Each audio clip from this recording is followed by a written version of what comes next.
Eu tinha 40 anos quando entendi que tinha passado 5 anos tentando me encaixar num espaço que não havia sido construído para me receber. Não foi uma discussão que me abriu os olhos. Não foi uma traição com inicial maiúscula. Não foi uma noite de choro com o chuveiro ligado para abafar o som. Foi uma tarde de quarta-feira comum, com chuva fina batendo na janela da cozinha, quando minha cunhada abriu a gaveta do armário que eu usava para guardar os meus pertences e começou a reorganizar o conteúdo com aquela expressão de quem está arrumando um espaço que sempre foi seu. Ela tirou a caixinha de costura da minha mãe, uma lata redonda de biscoitos que minha mãe havia transformado em porta-agulhas décadas atrás, com a tampa decorada com flores de tecido que ela mesma colou, e colocou em cima da bancada com o mesmo cuidado com que se coloca algo que será descartado depois. Isso aqui atrapalha, ela disse, sem me olhar. Vou colocar numa caixa no quarto de hóspedes. A caixinha sumiu naquela semana. Eu soube antes de procurar. E foi naquele momento que algo dentro de mim parou de negociar. Mas essa história não começa ali. Ela começa 5 anos antes. Quando eu tinha 35 anos, trabalhava como enfermeira num hospital público em Porto Alegre e ainda acreditava, com toda a convicção de quem não foi ensinada a duvidar disso, que um casamento era uma estrutura capaz de sustentar qualquer outro ambiente ao redor. Quando conheci meu marido, ele tinha 38 anos. Era técnico em edificações numa empresa de obras municipais, filho do meio de 3 irmãos, e morava numa casa que havia herdado do avô paterno no bairro Bom Jesus. A casa era sólida, de tijolos à vista, com quintal generoso e 2 mangueiras que davam sombra numa boa parte da tarde. Havia algo nela que me pareceu estável. Eu sempre fui atraída por coisas que parecem estáveis. O problema com coisas que parecem estáveis é que a aparência às vezes esconde uma estrutura que só funciona sob determinadas condições, condições que não incluem você. Minha cunhada morava na mesma casa há 3 anos quando cheguei. Era solteira, tinha 32 anos na época. Trabalhava como assistente administrativa numa loja de materiais de construção e havia se mudado para ajudar meu marido com as despesas depois que o avô morreu e a casa passou para o nome dele. Era uma mulher organizada, de voz firme, que sabia o lugar de cada coisa dentro daquelas paredes, com a precisão de quem desenvolveu esse mapa ao longo de anos, sem interrupção. Ela não era cruel. Isso eu precisei aprender a distinguir com tempo e com custo. Ela era territorial. Existe uma diferença que parece pequena de fora e é enorme por dentro. Nos primeiros meses ela foi cordial. Me mostrou como funcionava o aquecedor, onde ficavam os documentos da casa, qual era o dia do lixo. Me incluía nas decisões domésticas com o cuidado de quem está sendo educada, não com o interesse de quem genuinamente quer dividir um espaço. Eu interpretei como acolhimento. Levei tempo para entender que era delimitação de fronteira. Quando nos casamos, a proposta de continuar na casa foi apresentada como solução lógica. Vocês ficam aqui enquanto organizam as coisas de vocês, disse minha cunhada numa tarde de domingo, com aquele tom de quem oferece um favor que não precisa ser agradecido porque é óbvio. Meu marido olhou para mim com um sorriso que eu li como carinho. Devia ter lido como sinal de alerta. Disse que seria temporário, 1 ano, talvez 1 ano e meio. Eu tinha 35 anos, estava apaixonada, e 1 ano e meio parecia uma medida pequena demais para me preocupar. Nos primeiros meses, eu me adaptei. Sou boa nisso. Anos de enfermagem me ensinaram que adaptar é sobreviver, que entender o ritmo de um ambiente é mais eficiente do que resistir a ele. Aprendi os horários que minha cunhada precisava de silêncio, a forma como ela organizava a geladeira por zonas que eu nunca havia visto antes, mas que existiam com a solidez de regra não escrita, o sabão que ela preferia, a temperatura que ela considerava adequada para o ar-condicionado da sala, que era sempre mais fria do que eu aguentava bem. Me cobria com um casaco dentro de casa durante meses, antes de admitir para mim mesma que aquilo era um sinal. O 1 ano virou 2, o 2 virou 3. Meu marido sempre tinha uma razão nova e razoável para esperar. O mercado estava difícil. A reforma do banheiro havia saído mais cara do que o previsto. Era melhor juntar mais um pouco antes de dar entrada em alguma coisa. As razões eram plausíveis. O problema era que sempre havia uma razão nova pronta antes que a anterior terminasse. No 2º ano, comecei a perceber a arquitetura real daquela convivência. Minha cunhada não confrontava. Ela comentava: existe uma diferença que demorei demais para nomear. Ela comentava sobre o horário em que eu chegava do plantão noturno, que às vezes era 4 da manhã, e acordava ela sem querer. Comentava sobre as minhas amigas que vinham visitar sem aviso com antecedência suficiente. Comentava sobre o cheiro forte do almoço que eu preparava nos meus dias de folga, que ficava no corredor por horas. Cada comentário sozinho era razoável. Juntos, ao longo de semanas e meses, formavam uma mensagem que nenhum deles dizia diretamente: você é uma hóspede que ficou tempo demais. Meu marido ouvia os comentários e ficava em silêncio. Não concordava em voz alta, mas também não discordava. Havia desenvolvido ao longo de anos de convivência com a irmã uma habilidade sofisticada de estar presente sem tomar posição, o que eu fui entendendo com o tempo que era uma forma de escolher sempre o lado que causava menos atrito para ele, o lado que nunca era o meu. Certa noite, depois de um plantão de 12 horas em que cheguei em casa para encontrar minhas coisas do banheiro reorganizadas num cesto no corredor, porque minha cunhada havia decidido otimizar o espaço da prateleira, esperei a casa ficar quieta e disse ao meu marido com a calma de quem mediu as palavras antes de abrir a boca: preciso que você diga alguma coisa quando sua irmã faz isso. Não precisa ser uma discussão, só uma frase. Só um limite. Ele ficou quieto por um tempo. Depois disse que eu estava levando para o pessoal, que minha cunhada era assim com todo mundo, que não havia mal entendido, que era só jeito de ser dela. Eu olhei para ele e disse: quando acontece dentro do banheiro onde eu me troco antes de dormir, se torna pessoal. Ele não respondeu. Virou para o lado e apagou a luz do abajur. Aquela noite foi diferente das outras, não porque eu chorei, porque não chorei, mas porque algo dentro de mim registrou aquele silêncio com uma precisão diferente, não como mágoa, como informação. No terceiro ano, descobri por acaso uma coisa que não precisei procurar. Eu havia esquecido o celular na mesa da sala e voltado para pegar. A tela estava virada para cima, desbloqueada. Havia uma mensagem aberta. Não era a minha conversa. Era o aplicativo do meu marido, que havia pegado o meu aparelho pensando ser o dele. A tela mostrava uma conversa com minha cunhada. Não li tudo, li o suficiente. Ela perguntava quanto eu ganhava por mês e se eu contribuía com alguma coisa para as despesas da casa. Meu marido respondia que eu pagava metade das contas, mas que o dinheiro entrava numa conta conjunta que ela não conhecia porque eu havia insistido em separar. Fiquei olhando para aquela tela por alguns segundos. Depois coloquei o celular de volta na mesa, peguei o meu casaco e saí para caminhar. Andei 6 quarteirões, sem destino. Na volta, meu marido estava assistindo televisão como se nada houvesse acontecido, porque para ele nada havia acontecido. Não confrontei. Não porque tivesse medo, porque entendi naquele momento que confrontar não ia mudar a estrutura. A estrutura estava construída antes de mim, entre 2 irmãos que haviam aprendido juntos a linguagem daquela casa, e eu era apenas a variável mais recente que havia tentado se encaixar nela. Guardo essa memória sem raiva, com uma espécie de clareza fria que às vezes assusta mais do que a raiva. Foi o momento em que parei de tentar consertar e comecei a planejar. No 4º ano, minha cunhada fez algo que pareceu pequeno na hora e foi crescendo com o tempo. Eu havia trazido da casa da minha mãe, quando ela se mudou para o interior para morar com minha irmã mais velha, algumas coisas de valor que só fazem sentido para quem sabe a história delas. Entre essas coisas estava a caixinha de costura. Era uma lata inglesa de biscoitos amanteigados, daquelas redondas de tampa azul, que minha mãe havia transformado em porta-agulhas quando eu tinha uns 8 anos. Ela tinha forrando o interior com retalho de veludo vermelho e colado na tampa flores recortadas de tecido floral de um vestido que havia ficado pequeno.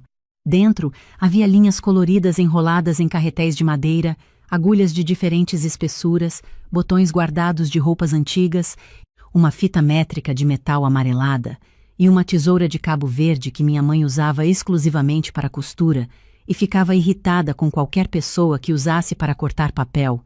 Minha mãe morreu 18 meses antes de eu me casar. Não houve tempo suficiente para ela me ver casada.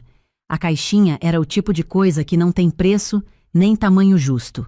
Eu a havia colocado numa prateleira aberta na cozinha, num canto discreto, sem atrapalhar nada. Ficou lá por semanas sem que ninguém comentasse. Então, numa tarde de quarta-feira com chuva, minha cunhada reorganizou a gaveta, colocou a caixinha na bancada e disse a frase que já contei no começo. 2 dias depois, a caixinha não estava mais na bancada, não estava mais na prateleira. Perguntei à minha cunhada. Ela disse que havia colocado no quarto de hóspedes para não ocupar espaço na cozinha. Fui até o quarto de hóspedes, não estava lá. Fui até a área de serviço, não estava lá. Fui até a lixeira no lado de fora da casa, aquela grande que seria recolhida no dia seguinte. A caixinha estava no segundo saco, com a tampa amassada. Tirei com cuidado, limpei com um pano úmido, levei para o nosso quarto e guardei dentro da mochila de trabalho, no bolso mais fundo, entre documentos. Não disse nada para ninguém naquele dia, nem naquela semana.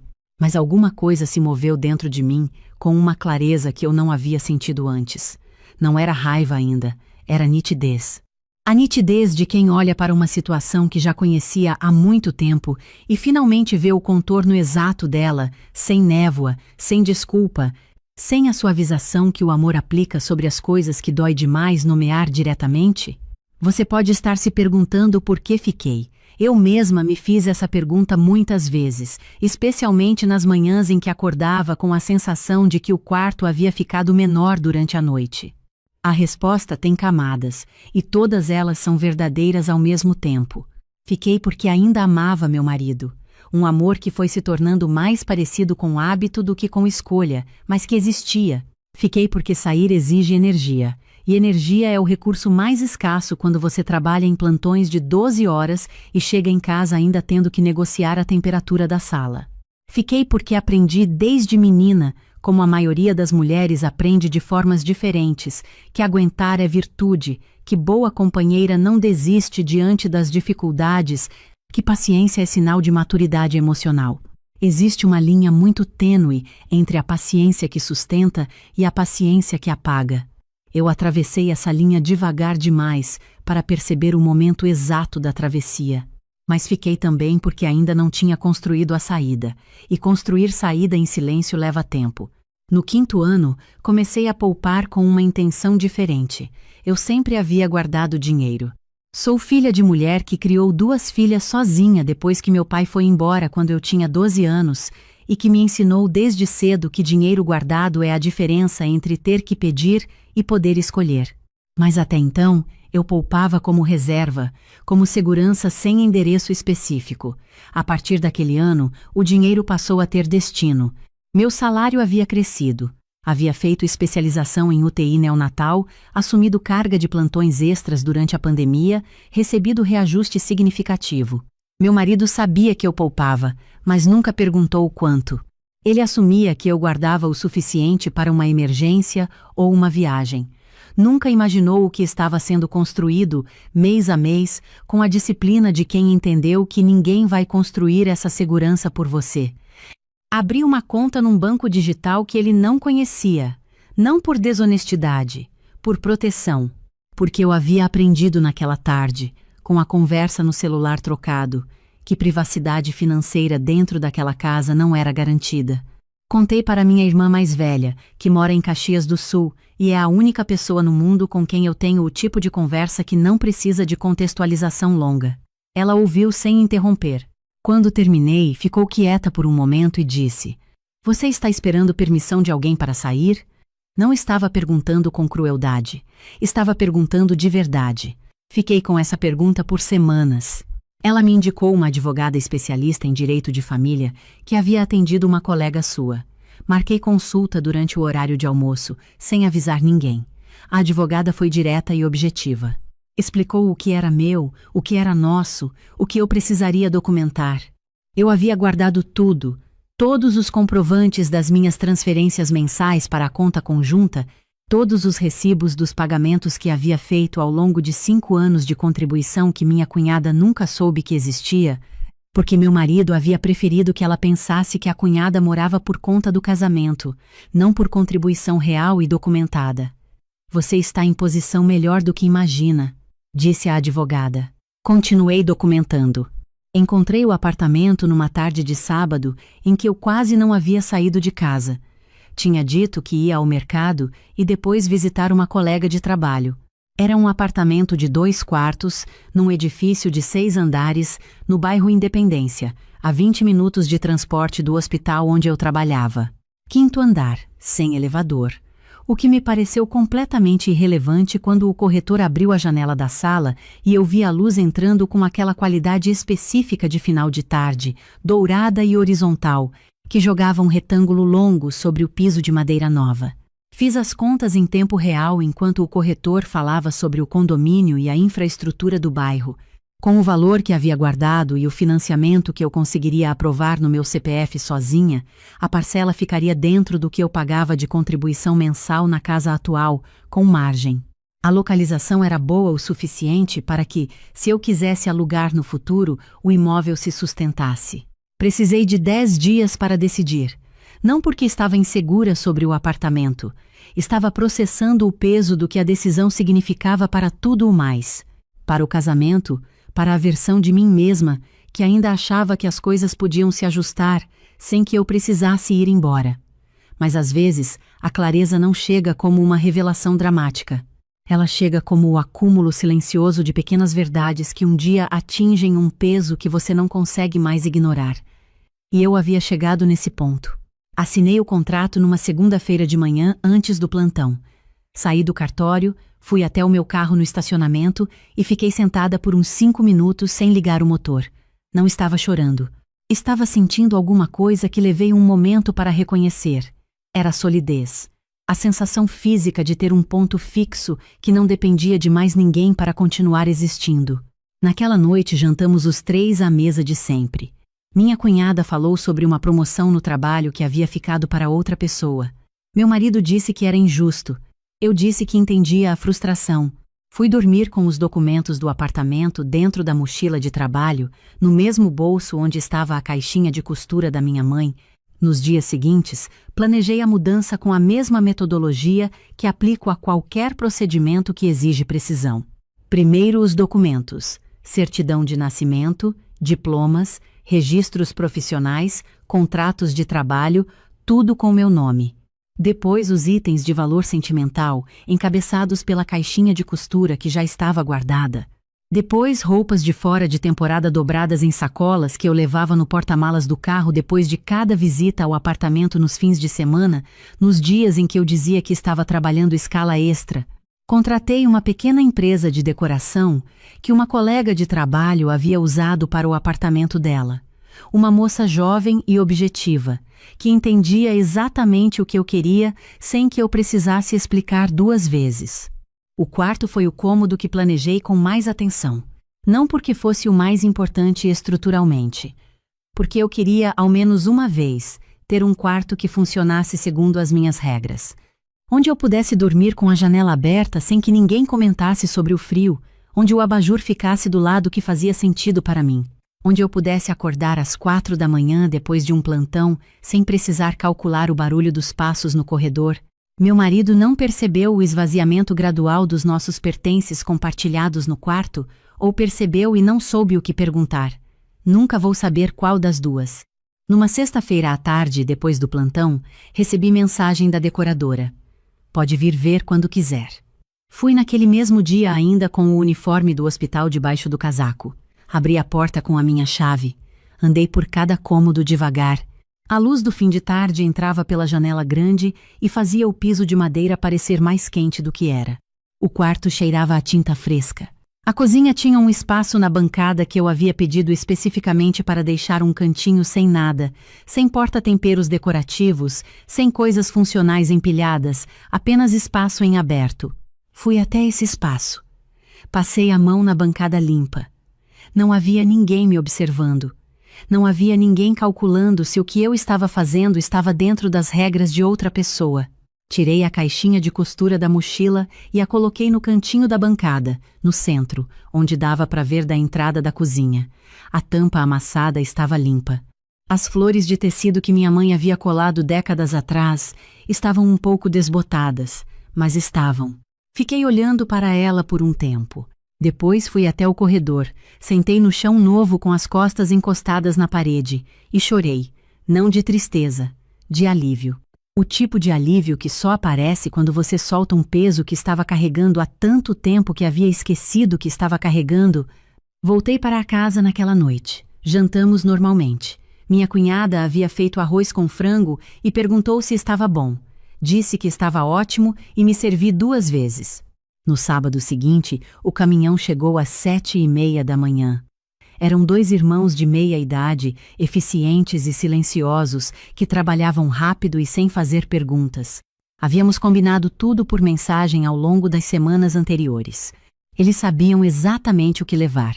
Os móveis do quarto que eu havia comprado com o meu dinheiro, todos com nota fiscal no meu nome, a estante pequena do corredor que havia chegado comigo quando me mudei, os eletrodomésticos que eu havia adquirido ao longo de 5 anos com meu salário, as plantas que eu cultivava na janela da sala, uma caixa com fotos da minha mãe, cartas da minha irmã e um envelope com documentos que guardava há anos. Meu marido havia saído cedo para um compromisso com um amigo de trabalho. Minha cunhada estava na academia, como todo sábado de manhã. Eu sabia esses horários de cor. 5 anos de convivência ensinam a rotina de uma casa melhor do que ela própria se conhece. Enquanto os 2 irmãos trabalhavam, fui até a cozinha pela última vez. Abri a gaveta pequena debaixo da pia, onde eu havia guardado ao longo dos anos algumas coisas pequenas que nunca tiveram um lugar oficial naquela casa, assim como eu. Tinha um cartão postal que uma amiga havia me mandado de Lisboa, uma foto impressa do último Natal com minha mãe e um bilhete que eu havia escrito para mim mesma numa madrugada difícil do 2º ano, quando eu havia chegado de plantão e encontrado o meu shampoo substituído por outra marca sem que ninguém me avisasse, e havia ficado parada em frente ao espelho do banheiro por um tempo longo demais, sentindo uma coisa que não sabia nomear. Peguei o bilhete, dobrei, coloquei no bolso do casaco. Eram 8h20 quando ouvi a porta de entrada abrindo. Minha cunhada entrou pela sala com a bolsa da academia no ombro, o cabelo ainda preso, e parou. Olhou para os 2 homens, olhou para as caixas empilhadas, olhou para mim com uma expressão que eu nunca havia visto nela em 5 anos. Era desorientação. Era a expressão de quem entrou num ambiente que conhecia de cor e encontrou a disposição completamente alterada. O que está acontecendo aqui? A voz estava mais baixa do que o normal. Estou indo embora, eu disse. Sem tremor, sem drama.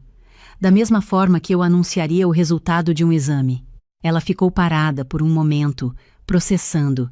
Depois a voz subiu um tom. Você não pode simplesmente ir embora assim. Meu irmão não sabe. Vou ligar para ele. Você está levando coisas da casa. Parei. Respirei fundo.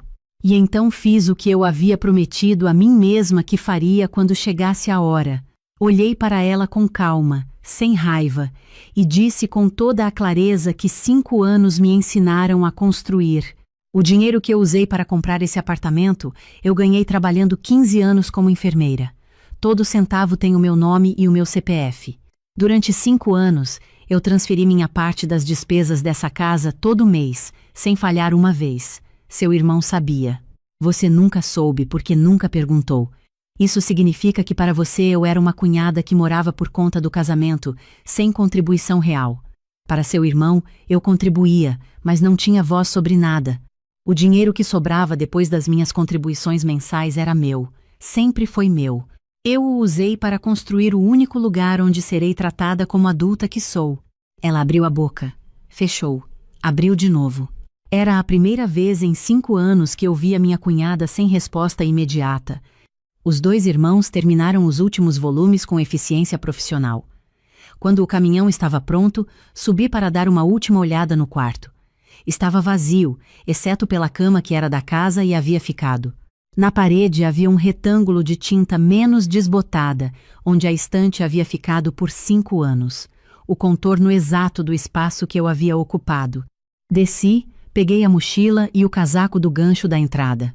Meu sogro, que vivia no apartamento debaixo da mesma rua e passava as manhãs de sábado tomando café na calçada, havia chegado atraído pelo movimento do caminhão.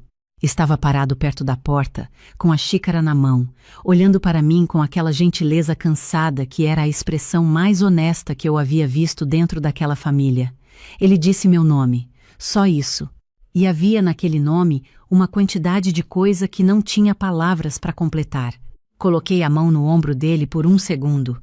Cuide-se. Fui até a porta. Antes de abrir, parei, porque minha cunhada estava de volta na sala, em pé, com a bolsa da academia ainda no ombro, e havia na expressão dela algo diferente do que havia 2 minutos antes. Não era mais controle. Era algo que se parecia, por baixo de tudo, com uma pergunta que ela talvez nunca tivesse se feito antes. Não disse mais nada. Abri a porta, fechei com cuidado e entrei no carro. Meu marido ligou quando eu já estava na rodovia acompanhando o caminhão à distância. Deixei tocar, ligou de novo. Na terceira vez, atendi. Fernanda. A voz estava diferente. Minha irmã me ligou. O que está acontecendo? Você saiu com um caminhão? Li. Estou indo para o meu apartamento. Silêncio. Seu apartamento? Você comprou um apartamento? Quando? Por que não me falou? Assinei o contrato há algumas semanas. Paguei com o dinheiro que guardei ao longo dos anos. Mas esse dinheiro é nosso, Fernanda. A gente deveria ter conversado sobre isso junto. Lucas, eu interrompi com calma. Durante 5 anos eu transferi minha parte de todas as despesas da sua casa todo mês. Você sabia disso. Sua irmã nunca soube porque você nunca contou para ela. O que significa que para ela, eu era a cunhada que morava sem contribuir. Para você, eu contribuía todo mês, mas não tinha voz sobre praticamente nada dentro daquela casa. O dinheiro que sobrava depois das minhas contribuições era meu. Sempre foi meu. Eu o usei para construir o único lugar onde não vou precisar calcular o tamanho do meu espaço. Silêncio mais longo. E o casamento? A voz mais baixa. Você vai precisar de um advogado. Eu já tenho o meu. Desliguei. Cheguei ao apartamento às 10 da manhã. Os 2 irmãos descarregaram com cuidado. Eu fui indicando os cômodos, com uma precisão que me surpreendeu, como se eu tivesse planejado aquela disposição por meses na cabeça, o que era exatamente o que havia acontecido.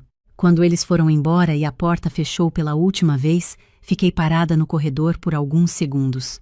Depois fui até a cozinha. A caixinha de costura da minha mãe estava no cantinho da bancada, onde eu havia colocado na sexta-feira. Passei os dedos na tampa amassada. Nas flores de tecido desbotadas que ela havia colado com cola branca uma tarde de muito tempo atrás, quando eu era menina e ficava sentada na mesa da cozinha, observando as mãos dela trabalharem. Abri a caixinha. Os carretéis de linha colorida estavam lá, a fita métrica amarelada, a tesoura de cabo verde, os botões guardados de roupas antigas, uma parte da minha história que havia sobrevivido a um saco de lixo e há 5 anos dentro de uma gaveta que não era minha. Fui até a janela. A luz da manhã entrava forte pela janela grande da sala. Fui até o quarto e abri a janela de par em par. O ar estava fresco, com aquele cheiro de cidade depois de chuva. Ninguém comentou sobre o frio. Depois fui à geladeira nova, que eu mesma havia escolhido, e colei na porta, bem no centro, o bilhete que eu havia escrito para mim mesma naquela madrugada difícil do 2º ano. Não vou repetir a frase aqui, é minha. Mas sei que quando li de novo, depois de tanto tempo, ela soou diferente. Havia soado como promessa quando escrevi, agora soava como confirmação. Os meses seguintes foram diferentes de qualquer período anterior na minha vida. Não de perfeição, porque nada que é real é perfeito, mas de honestidade. Cada decisão dentro daquele apartamento era minha. O horário do jantar, o volume da televisão, a temperatura do ar-condicionado que eu regulava para o que me agradava sem negociação, a posição das coisas na geladeira sem sistema imposto de fora, o silêncio ou a música, conforme o que eu precisasse naquele momento. O processo de separação foi conduzido pelos advogados com mais tranquilidade do que eu havia antecipado. Meu marido pediu para conversar pessoalmente. Nos encontramos num café no centro, um lugar onde nenhum dos dois tinha história compartilhada. Ele chegou com a expressão de quem passou semanas dormindo mal, o que provavelmente era verdade. Disse que havia entendido coisas que não havia entendido antes, que queria tentar de novo, que havia errado ao ficar em silêncio quando não deveria. Eu ouvi até o fim. Depois disse: você teve 5 anos para escolher diferente, não numa discussão grande, não num momento de crise, em cada detalhe pequeno, em cada vez que sua irmã fez um comentário e você ficou quieto, em cada vez que você calculou qual resposta causaria menos tensão para ela antes de calcular o que seria justo para mim. Eu não estou com raiva, mas não tenho mais energia disponível para esperar por uma versão de você que talvez apareça. Ele não argumentou, baixou a cabeça e ficou quieto. Minha cunhada me mandou mensagem algumas semanas depois. Era longa. Dizia que eu havia sido covarde, que tinha destruído a família de forma calculada e fria, que a maneira como fui embora havia humilhado todo mundo. Li até o final. Não respondi naquele dia.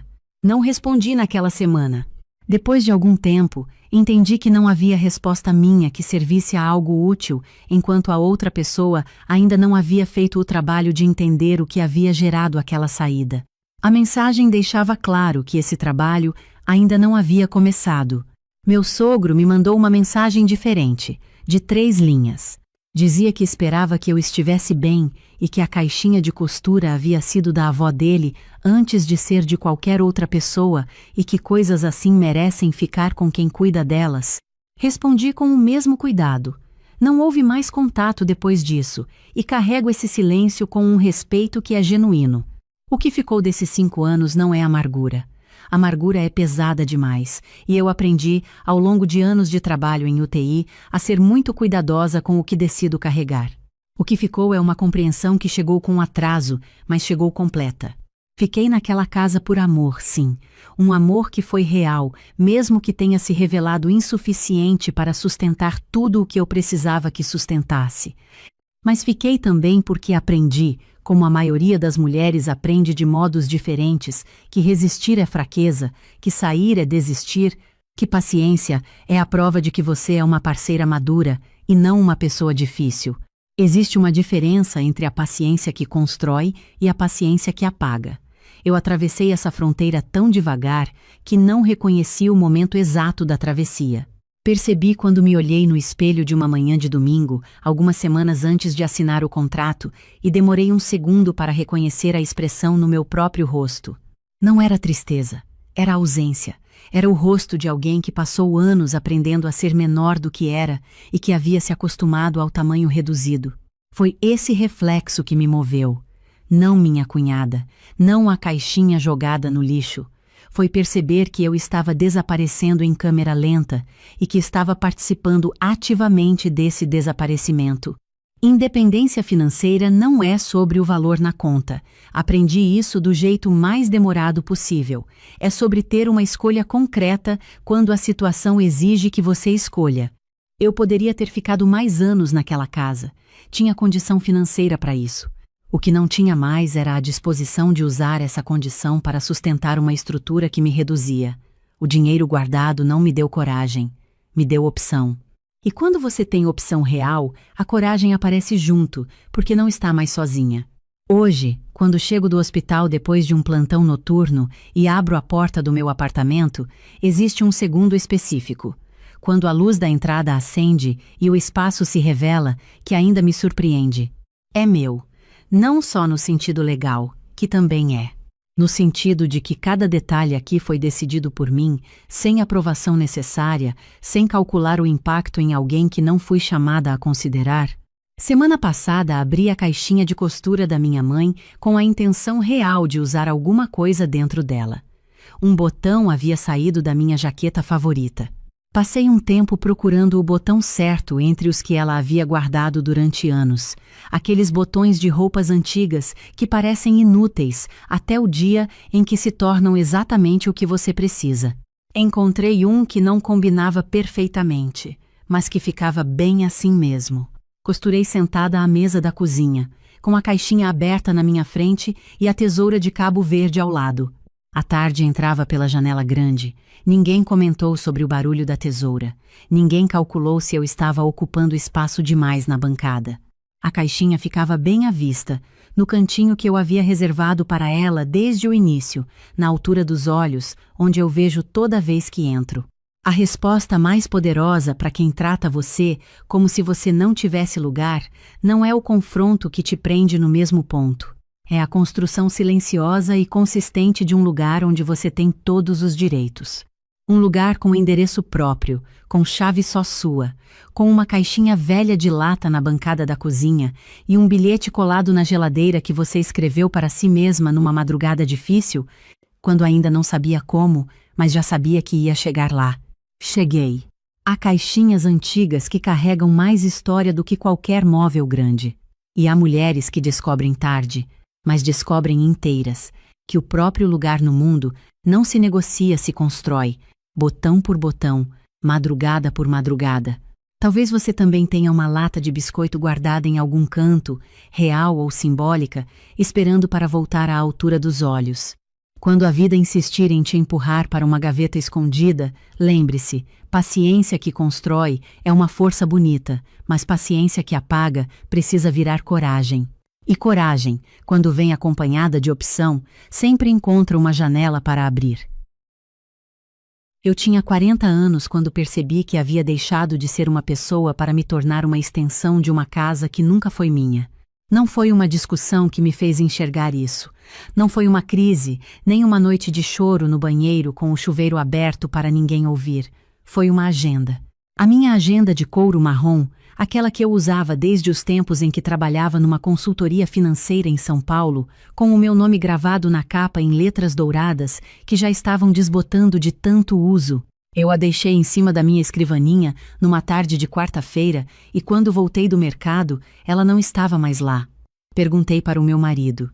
Ele disse, sem pausar o que estava fazendo, que a mãe dele havia separado umas coisas velhas para doação e que provavelmente a agenda tinha ido junto por engano. Por engano. Eu fui até o saco de doação que estava na área de serviço. A agenda estava lá, dobrada dentro de uma sacola junto com revistas velhas e uma xícara sem alça. Eu a peguei, limpei com a manga da blusa e a trouxe de volta para o quarto. Sentei na beirada da cama, segurei ela com as duas mãos e fiquei olhando para o meu nome desbotado na capa por um tempo que não sei dizer quanto foi. Não disse nada, não fui reclamar. Sorri para mim mesma com um tipo de sorriso que quem me visse de fora não saberia classificar. Não era conformação, era o começo de uma decisão. Deixa eu te contar desde o início, porque essa história tem uma lógica que só fica clara quando você vê ela por inteiro. Eu me chamo Fernanda. Sou analista financeira há quase 15 anos. Trabalhei numa consultoria em São Paulo por 12 desses anos, cuidando de planejamento tributário para empresas de médio porte. É um trabalho que exige precisão, paciência e a capacidade de enxergar padrões que outras pessoas não percebem. Números mentem menos do que palavras quando você sabe ler o que está por trás deles. Eu aprendi isso cedo e carrego esse olhar para tudo na minha vida. Quando conheci o meu marido, eu tinha 35 anos. Ele tem 42 agora, é médico, cardiologista. Nos conhecemos numa viagem de fim de semana que eu fiz com amigas para uma cidade no interior de São Paulo, uma daquelas cidades pequenas com praça central, coreto e padaria que abre às 5 da manhã. Ele estava lá porque é de lá. Eu estava lá por acaso. Ficamos em contato. A distância foi diminuindo, e depois de 1 ano e meio namorando entre São Paulo e o interior, a conversa sobre o futuro chegou naturalmente. A proposta dele fazia sentido no papel. Ele tinha um consultório consolidado naquela cidade, uma carteira de pacientes construída ao longo de anos, parceria com o hospital local. Mudar tudo isso para São Paulo seria começar do zero. Já eu poderia, em tese, fazer o meu trabalho de qualquer lugar com um bom computador e internet. O mundo estava mudando, o trabalho remoto estava deixando de ser exceção, e a consultoria onde eu trabalhava já tinha alguns colaboradores em outros estados. Eu pensei, pesquei, considerei e aceitei. O que eu não considerei com a profundidade que deveria foi o detalhe de que moraríamos na casa dos pais dele enquanto o terreno que eles tinham nos fundos do quintal era construído, 6 meses no máximo, enquanto a obra andava. A obra não andou no ritmo que deveria. Obras nunca andam, e 6 meses viraram 1 ano, 1 ano virou 2, 2 viraram 4. E eu fui ficando, da mesma forma silenciosa com que certas coisas acontecem quando você não percebe que estão acontecendo. A minha sogra tem 65 anos, cabelo branco cortado curto, jeito calmo de falar e uma habilidade particular de organizar o espaço ao redor dela de um jeito que deixa claro, sem que ela precise dizer uma palavra, quem pertence àquele espaço e quem está apenas de passagem. Ela nunca foi grossa comigo, nunca levantou a voz, nunca disse nada que eu pudesse apontar e dizer: olha, isso foi cruel. Era mais sutil do que isso. Era a forma como ela reorganizava a cozinha depois que eu cozinhava, como se eu tivesse usado os armários errados. Era o jeito como ela comentava sobre a roupa que eu estendia no varal, dizendo que preferia dobrar diferente. Era como ela se referia à casa, sempre como minha casa, nunca como nossa casa, mesmo depois de 4 anos de eu contribuindo com as despesas mensais. O meu sogro era mais direto, ele não disfarçava a hierarquia. Quando queria que alguma coisa fosse de um jeito, ele simplesmente dizia que era assim, sem discussão, sem negociação. Era um homem que havia passado a vida inteira sendo a última palavra em tudo e não entendia por que isso precisaria mudar. E o meu marido? O meu marido é um homem bom. Eu digo isso sem ironia, porque acredito nisso. Ele é dedicado, trabalhador, cuidadoso com os pacientes, generoso com os amigos. Mas ele é filho único de uma mãe que construiu a própria identidade em torno de ser necessária para ele, e ele cresceu dentro disso sem nunca questionar, não porque fosse incapaz de questionar, mas porque a água que você bebe desde criança não tem sabor para você. Você só sente o gosto diferente quando experimenta outra coisa. Quando tentei conversar sobre ter um espaço mais nosso dentro daquela casa, ele ouvia com atenção, concordava que eu tinha razão, dizia que ia conversar com a mãe, e então nada mudava. Não porque ele fosse desonesto, era porque a conversa com a mãe sempre terminava com ela explicando as próprias razões de um jeito que ele achava razoável, e aí o assunto morria na sala de estar enquanto eu esperava no quarto. Aprendi a não esperar mais. Aprendi outras coisas também, ao longo desses 4 anos. Aprendi que na mesa do jantar, o lugar de cada um era fixo e o meu era o último a ser servido. Aprendi que quando eu tinha folga e ficava em casa, eu era invisível até o momento em que precisava de alguma coisa, e aí eu era notada com a precisão de quem sempre esteve me observando. Aprendi que minha sogra tinha uma memória seletiva e conveniente. Lembrava com detalhes de tudo que eu deveria ter feito diferente e esquecia completamente de qualquer coisa que ela tivesse dito que pudesse ser usada contra ela. Teve uma vez que eu recebi uma ligação de trabalho durante o almoço. Era uma cliente que eu atendia de forma remota, uma empresa familiar que estava com uma questão urgente de obrigações fiscais. Eu pedi licença, me afastei da mesa e atendi. Quando voltei, o prato meu estava na pia, já enxaguado. Minha sogra disse, com o sorriso dela, que pensou que eu não ia mais almoçar. Eu disse que estava trabalhando. Ela disse que sabia, mas que ela já tinha começado a lavar a louça. Eu sentei à mesa vazia e comi uma fruta que tirei da fruteira. Não disse nada, só observei. Eu observava muito nessa época. Sou analista financeira.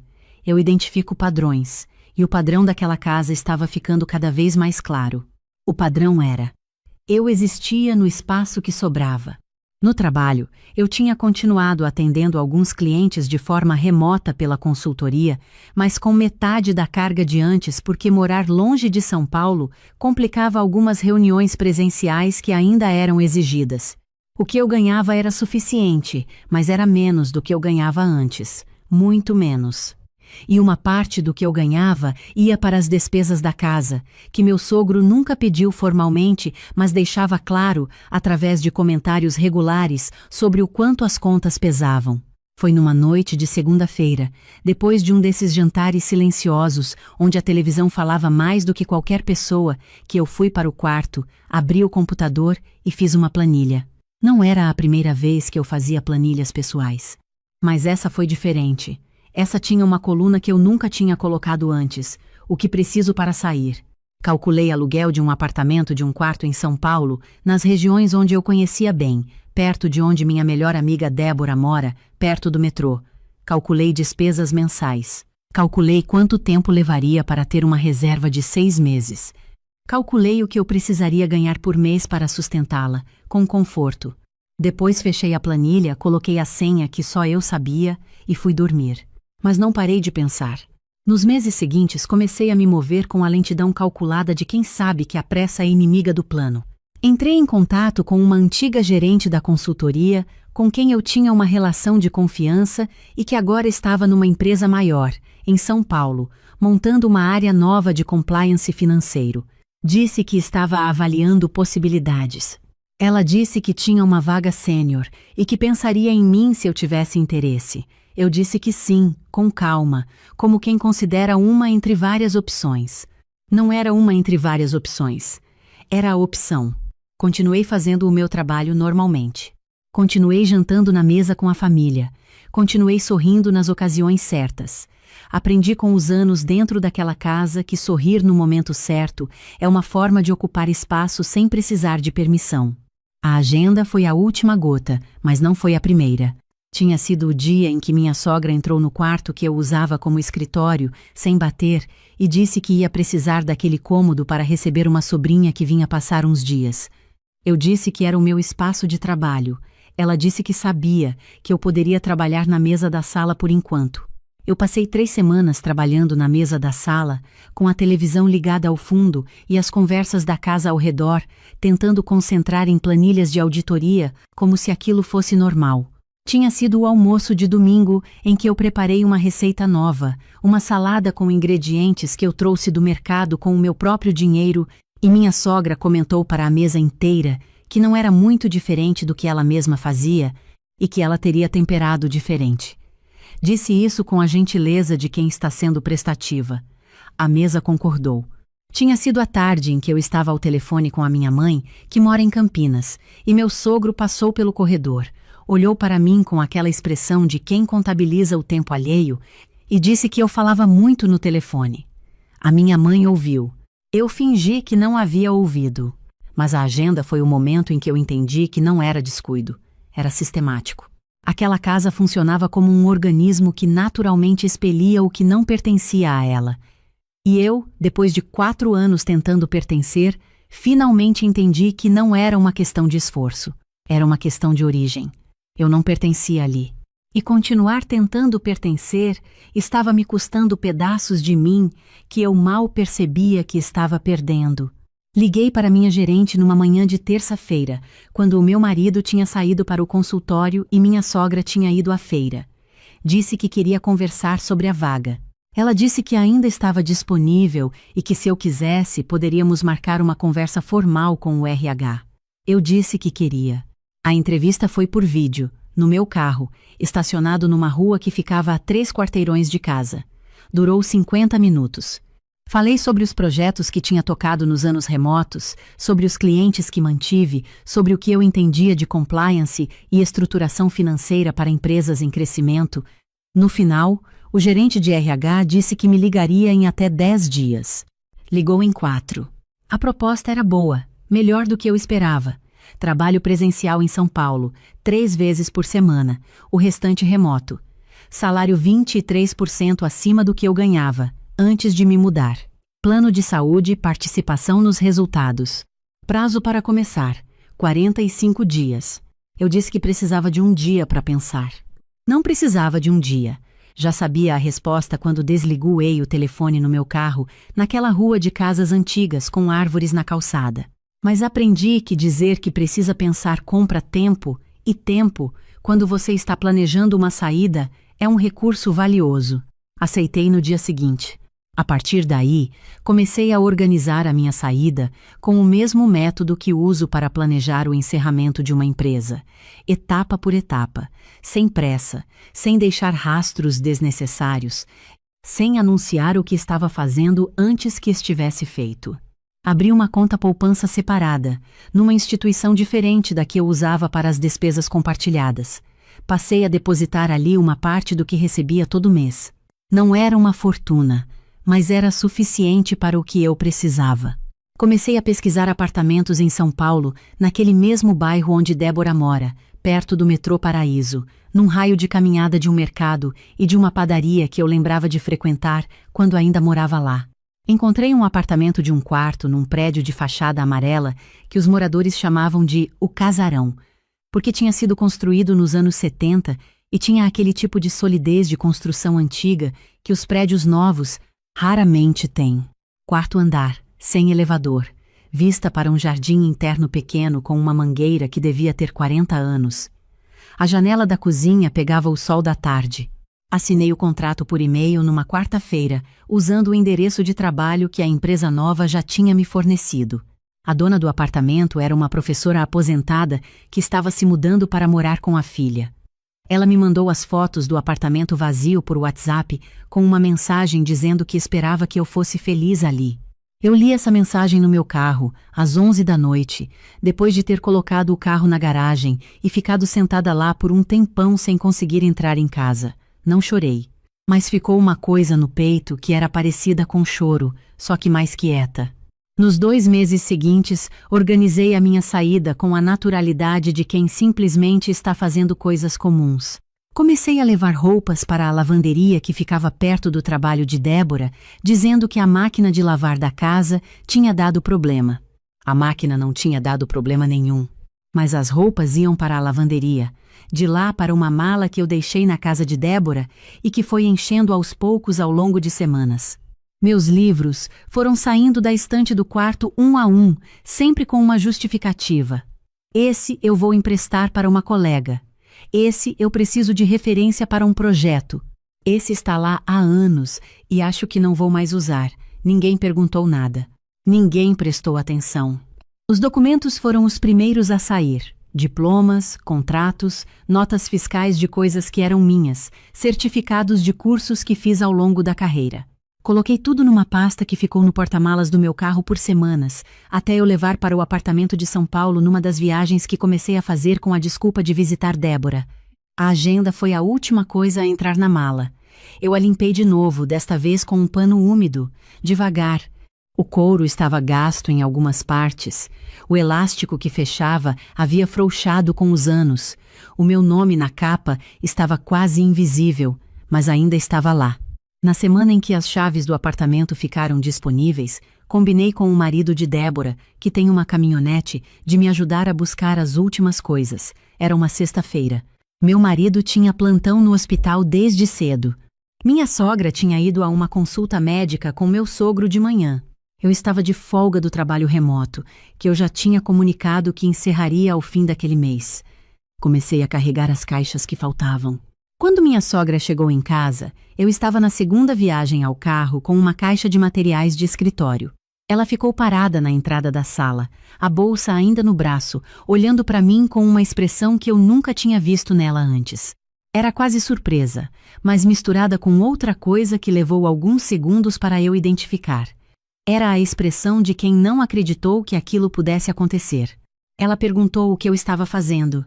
Eu disse com o tom que uso nas reuniões de trabalho quando preciso comunicar uma decisão que não está aberta para a negociação que eu estava saindo, que havia alugado um apartamento em São Paulo, que havia conseguido um emprego novo, que estava indo embora naquele dia. Ela ficou quieta por um tempo. Depois disse que eu deveria ter conversado antes, com a família, com o meu marido, que decisões assim não se tomavam sozinha. Eu disse que havia tentado conversar muitas vezes ao longo de 4 anos, que havia pedido, explicado, negociado, esperado, que eu não estava sendo impulsiva, que estava sendo finalmente precisa. Ela disse que eu estava sendo egoísta. Eu não disse nada para isso. Peguei mais uma caixa e levei para o carro. Meu sogro estava no quintal quando eu passei pela última vez. Ele me olhou com aquela expressão de autoridade que funcionava com todo mundo dentro daquela casa e disse que eu não poderia simplesmente ir embora assim. Que havia responsabilidades. Que havia coisas a serem conversadas. Eu disse que as despesas da casa estavam pagas até o fim do mês, que o meu marido sabia como me contatar, que se houvesse alguma questão patrimonial a ser discutida, eu tinha uma advogada que poderia intermediar. Disse isso com a mesma serenidade de quem está lendo um comunicado que já foi revisado várias vezes. Meu sogro não disse mais nada. Eu fechei o portão. No carro, mandei uma mensagem para o meu marido. Disse que havia saído, que havia um apartamento em São Paulo com o meu nome, que precisávamos conversar quando ele pudesse, sem pressa, sem drama, que eu estava bem. Ele ligou 40 minutos depois. A voz tinha uma qualidade que eu não estava acostumada nele, mais alta do que o normal, com aquela urgência de quem foi surpreendido no meio de um dia que parecia comum. Perguntou o que estava acontecendo. Eu contei. Com calma, com clareza, sem acusação e sem ressentimento.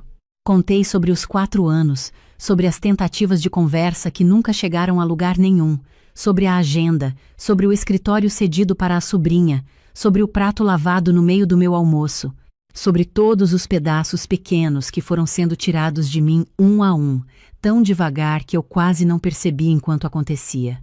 Ele ficou quieto por um tempo muito longo. Depois disse que não sabia que estava tão difícil assim. Eu acreditei nele.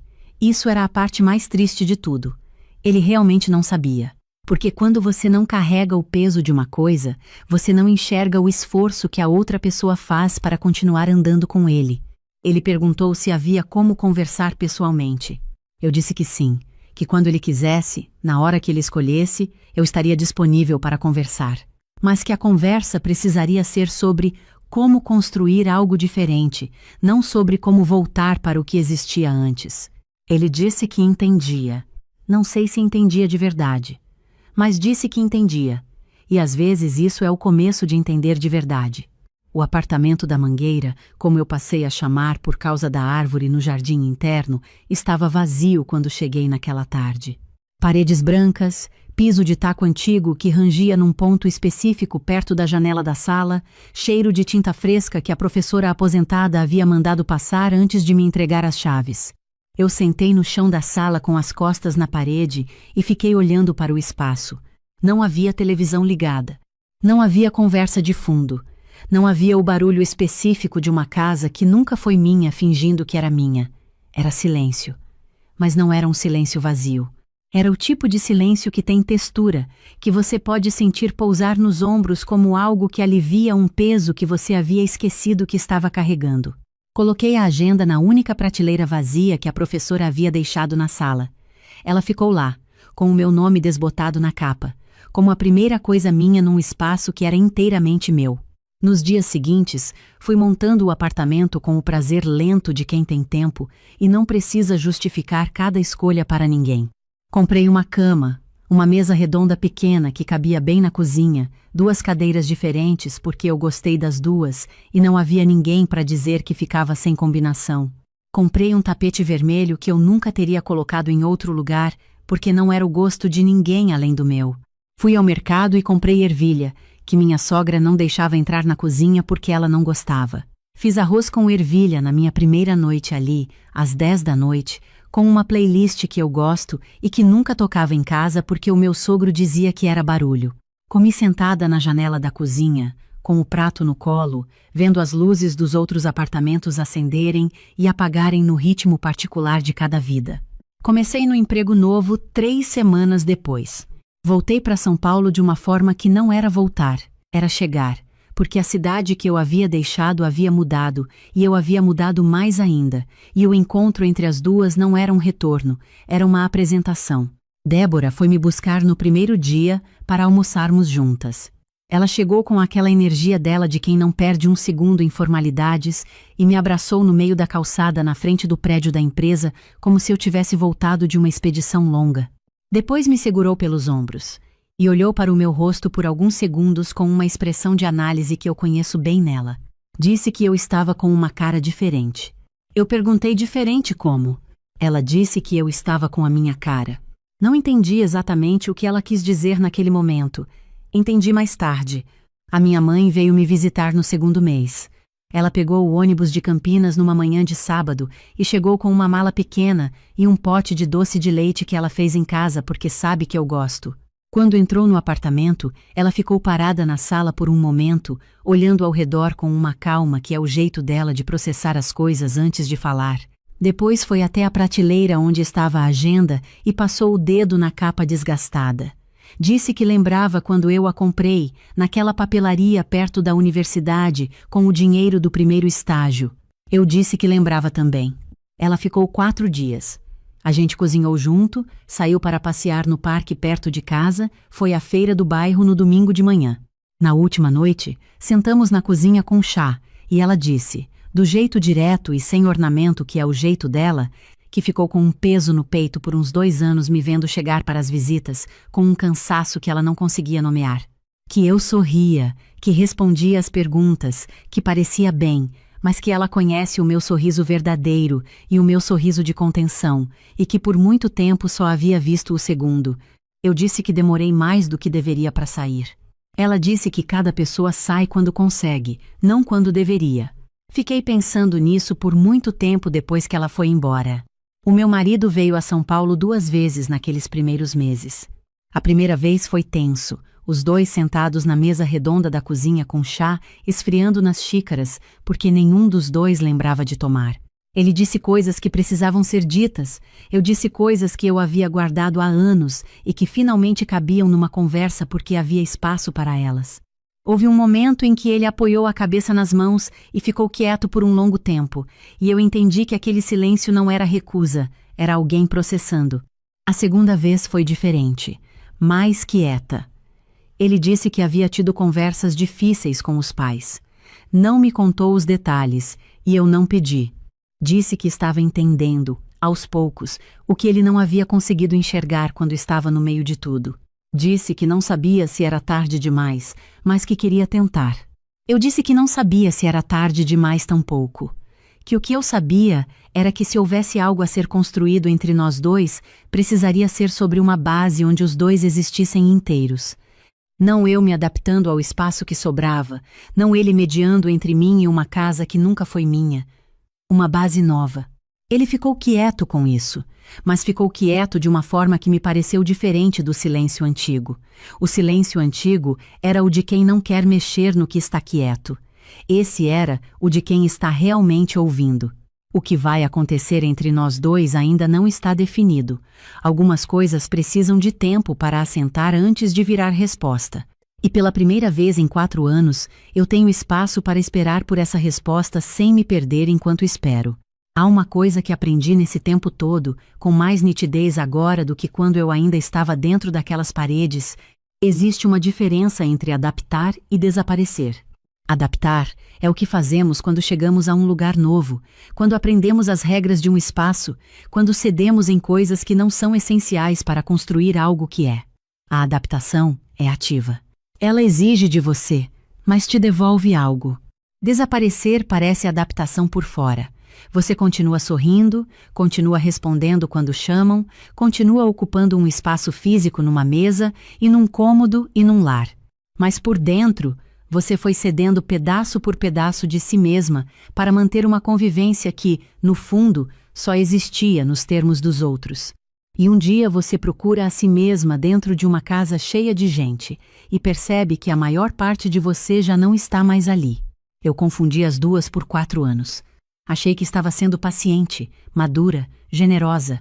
Achei que era questão de tempo, de as coisas se ajustarem, de alguém perceber o que eu estava carregando e dividir o peso. Mas certas coisas não se ajustam sozinhas. Certas coisas só mudam quando você para de se encaixar nelas e começa a criar as condições para que algo diferente exista. A agenda que minha sogra colocou no saco de doação foi a última vez que eu sorri daquele jeito calculado, não porque foi a pior coisa que aconteceu, foi porque foi a coisa que me fez enxergar, com a clareza fria de números numa planilha, que o problema não era a agenda.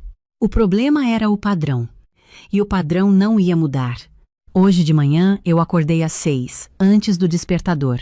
Fui para a cozinha, fiz café, sentei na janela com a xícara nas mãos e fiquei vendo o jardim interno do prédio acordar devagar, a luz mudando de cor atrás da mangueira velha. Em algum andar de cima, alguém ligou um rádio baixinho. Na rua lá fora, o mundo estava começando no seu próprio ritmo.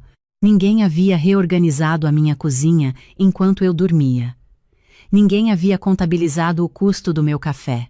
Ninguém havia decidido que a minha xícara estava no lugar errado ou que eu deveria ter acordado mais cedo ou mais tarde. O espaço era meu, as regras eram minhas, o silêncio era meu. Às vezes, a liberdade não precisa de mais do que isso. Um lugar onde você pode sentar na janela de manhã com o seu café e não precisar de permissão de ninguém para estar ali. Existe uma diferença fundamental entre adaptar-se e desaparecer. Adaptar é ceder no que não é essencial. Para construir algo junto é ativo e te devolve algo. Desaparecer é ir perdendo pedaços de si mesmo em silêncio, até procurar-se num espaço cheio de gente e não se encontrar mais. Respeitar-se não é egoísmo. É a base de qualquer convivência saudável. Certas situações não se ajustam com paciência infinita. Mudam quando paramos de nos encaixar nelas e criamos condições para algo novo existir. Observe os padrões da sua vida com a mesma honestidade com que se observam números. Eles não mentem. E lembre-se, cada pessoa sai quando consegue, não quando deveria.